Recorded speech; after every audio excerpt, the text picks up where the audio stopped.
নুরুল হক নূরের short time memory loss হচ্ছে। আজকে সকালে আমি নুরুল হক নূরকে দেখতে এসেছি। আমি যখন আসি সকাল 11টার দিকে তিনি ঘুমিয়েছিলেন। এর পরবর্তীতে তিনি 12:30টার দিকে যখন ঘুম থেকে উঠেছেন আমি তার কাছে গিয়ে বসেছি এবং আমি দেখেছি যে তিনি যখন একটু বসার চেষ্টা করছেন তার যখন কাশি আসছে, কাশির সাথে তার ব্লিডিং হচ্ছে। এর আগে আমরা আপনাদেরকে জানিয়েছিলাম যে তার নাক দিয়ে ব্লিডিং হচ্ছে।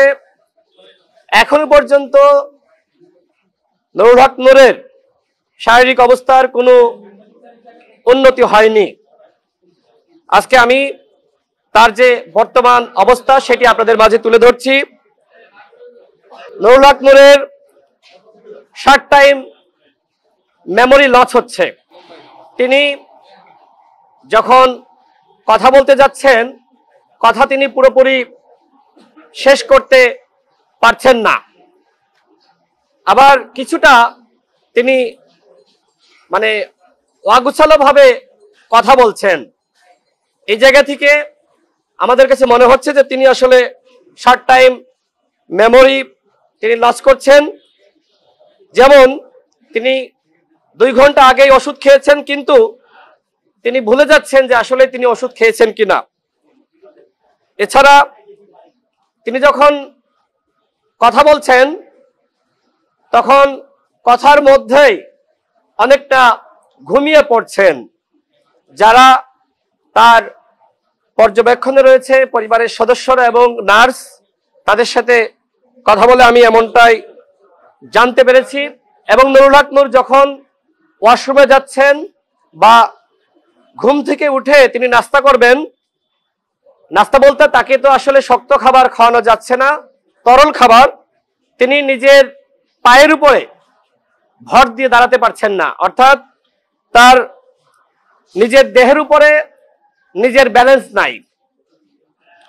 এখনো পর্যন্ত তার চোয়ালের হাড় ভাঙ্গা, নাকের হাড় এখনো পর্যন্ত ভাঙ্গা, যে কারণে তার সর্দি এটার পরিমাণ খুব বেড়ে গিয়েছে। সরকারের পক্ষ থেকে বলা হয়েছিল নুরুল হক নূরকে উন্নত চিকিৎসার জন্য দেশের বাইরে পাঠানো হবে, কিন্তু আমার কাছে মনে হচ্ছে যে বিষয়টি নিয়ে গড়িমসি করা হচ্ছে এবং বিভিন্ন মহল নুরুল হক নূরকে উন্নত চিকিৎসার জন্য যাতে দেশের বাইরে সরকারের পক্ষ থেকে না নেওয়া হয়, এই জন্য একটি মহল সক্রিয়ভাবে কাজ করছে। তারা চায় না নুরুল হক নূর সুস্থ স্বাভাবিক জীবনে ফিরে আসুক। যেটি মির্জা আব্বাস ভাই বললেন, পরিকল্পিতভাবে ছাড়া কোনোভাবেই এই ঘটনা ঘটতে পারে না। তিনি নিজেই তো আপনাদের সামনে বর্ণনা করলেন যে তিনি নুরুল হক নূরকে কি অবস্থায় আসলে দেখে আসলেন। নুরুল হক নূরের অবস্থা এখনো পর্যন্ত আশঙ্কামুক্ত নয়। নুরুল হক নূর তিনি এই প্রজন্মের অন্যতম একজন জনপ্রিয় নেতা। জুলাই গণঅভ্যুত্থানে তার ভূমিকা আপনারা সকলে জানেন। নুরুল হক নূরকে দিয়ে শুরু হয়েছে, এরপরে অন্যান্য যারা আগ্রাসন বিরোধী নেতা, যারা জুলাই গণঅভ্যুত্থানের নেতা, একে একে তাদেরকে এইভাবে মেরে আইসিইউতে পাঠানো হবে। আমি আর দুটি বিষয়ে কথা বলতে চাই। গতকাল আমরা লক্ষ্য করলাম শাহবাগে আমাদের একটি সংহতি সমাবেশ ছিল। সেই সংহতি সমাবেশে 30টির বেশি রাজনৈতিক দল, যারা জুলাই গণঅভ্যুত্থানের শক্তি, বিএনপি, জামাত ইসলাম, এনসিপি, ইসলামী আন্দোলন সহ গণতন্ত্র মঞ্চের অন্তর্ভুক্ত দলগুলো, 12 দলীয় জোটের অন্তর্ভুক্ত দলগুলো, এছাড়া অন্যান্য ইসলামিক দল, বাম প্রগতিশীল দল, মধ্যপন্থী দল, তারা এই সংহতি সমাবেশে উপস্থিত হয়েছিলেন এবং তারা নুরুল হক নূরের উপর যে হামলা হয়েছে তার বিচার দাবি করেছেন। জাতীয় পার্টি, আওয়ামী লীগ, 14 দলের দোসরদের বিচার দাবি এবং নিষিদ্ধ দাবি করেছেন। কালকে একটি সফল প্রোগ্রাম আমরা শাহবাগে শেষ করেছি। এরপরে আমরা লক্ষ্য করলাম যে আমরা কার্যালয়ে অনেকে ফিরে গিয়েছি, কে বা কারা জাতীয় পার্টির কার্যালয়ের সামনে গিয়েছে। এর প্রেক্ষিতে জাতীয় পার্টির মহাসচিব আওয়ামী দশর তিনি বলছেন যে এই ঘটনার সাথে নাকি গণ অধিকার পরিষদ জড়িত। আমাদের স্পষ্ট বক্তব্য, গণ অধিকার পরিষদ গণতান্ত্রিক আন্দোলনে বিশ্বাস করে। সেই আন্দোলনের অংশ হিসেবে আমরা প্রধান উপদেষ্টা বরাবর জাতীয় পার্টি এবং 14 দলের সাংগঠনিক কার্যক্রম নিষিদ্ধ করার আহ্বান জানিয়ে স্মারকলিপি দিয়েছি, সেটা প্রায় 7-8 মাস আগে। এছাড়া প্রধান নির্বাচন কমিশনার বরাবর আমরা ওই একই সময়ে স্মারকলিপি প্রদান করেছি। মাসখানেক আগে আমি নিজে প্রধান নির্বাচন কমিশনারের সাথে বৈঠক করেছি এবং এই বিষয়টি জানিয়েছি।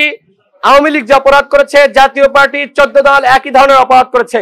সুতরাং যেহেতু আওয়ামী লীগের সাংগঠনিক কার্যক্রম নিষিদ্ধ করা হয়েছে, জাতীয় পার্টি এবং 14 দলের সাংগঠনিক কার্যক্রম নিষিদ্ধ করতে হবে। এইটা আমাদের ধারাবাহিক আন্দোলন।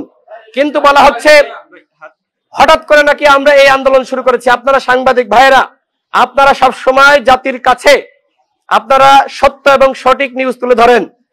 আপনাদের প্রতি আমার আহ্বান থাকবে, গণ অধিকার পরিষদ যে ধারাবাহিকভাবে এই আন্দোলন করছে, এইটা নতুন কোনো আন্দোলন নয়, সেইটা আপনারা স্পষ্টভাবে তুলে ধরার চেষ্টা করবেন। জাতীয় পার্টির কার্যালয়ে যে স্যাবোটাজ হয়েছে, এই ঘটনার সাথে গণ অধিকার পরিষদ জড়িত নয়। এমনকি শাহবাগে আমরা যারা একসাথে সংহতি সমাবেশ করেছি, তাদের কেউ এই ঘটনার সাথে তাদের ন্যূনতম সম্পৃক্ততা নাই। সুতরাং শামীম হায়দার পাটোয়ারি ফ্যাসিবাদের দোসর, সে গণ অধিকার পরিষদের কার্যক্রম নিষিদ্ধ দাবি করেছে। ওর অত বড় স্পর্ধা কিভাবে হয়? পুলিশের সামনে জাতীয় পার্টির কতিপয় নেতারা সেখানে মিছিল করছে, পুলিশ দাঁড়িয়ে দাঁড়িয়ে ললিপপ খাচ্ছে। এইটা পুলিশের ভূমিকা হতে পারে না। আমরা দেখেছি গতকাল আওয়ামী লীগ তেজগাঁওতে বড় মিছিল করেছে। সরকার যদি, প্রশাসন যদি, আর্মি, র্যাব, বিজিবি এবং যারা যৌথ বাহিনীতে রয়েছে পুলিশ, তারা যদি এই আওয়ামী লীগকে প্রতিহত না করে, আমরা ধরে নিব সরকারের একটি মহল, প্রশাসনের একটি মহল এই আওয়ামী লীগকে প্রোটেকশন দিয়ে মাঠে নামাচ্ছে। এবং আমাদের কাছে স্পষ্ট তথ্য রয়েছে, জাতীয় পার্টিকে আগামীতে বিরোধী দল বানাতে বাংলাদেশের একটি মহল এবং ভারতীয় যারা এজেন্ট রয়েছে তারা তৎপর। স্পষ্ট ঘোষণা, বাংলাদেশে আগামী থেকে সরকারি দল হবে, কে বিরোধী দল হবে এদেশের জনগণ সিদ্ধান্ত নিবে। প্রশাসনের কেউ, গোয়েন্দা সংস্থার কেউ, সরকারের কেউ, এমনকি ভারতের কেউ এ বিষয়ে ন্যূনতম নাক গলাতে পারবে না। আমার সর্বশেষ কথা হলো, শামীম হায়দার পাটোয়ারি এবং জিএম কাদের তারা যখন 24 সালে নির্বাচন করে, আপনারা খেয়াল করবেন তাদের পোস্টারে লেখা যে আওয়ামী লীগ সমর্থিত এবং জাতীয় পার্টি মনোনীত, অর্থাৎ এরা ফ্যাসিবাদের একনিষ্ঠ দোসর। বাংলার মাটিতে জাতীয় পার্টি কোন রাজনীতি করতে পারবে না, আগামীতে নির্বাচনে অংশ নিতে পারবে না। এইটা আমাদের স্পষ্ট বক্তব্য।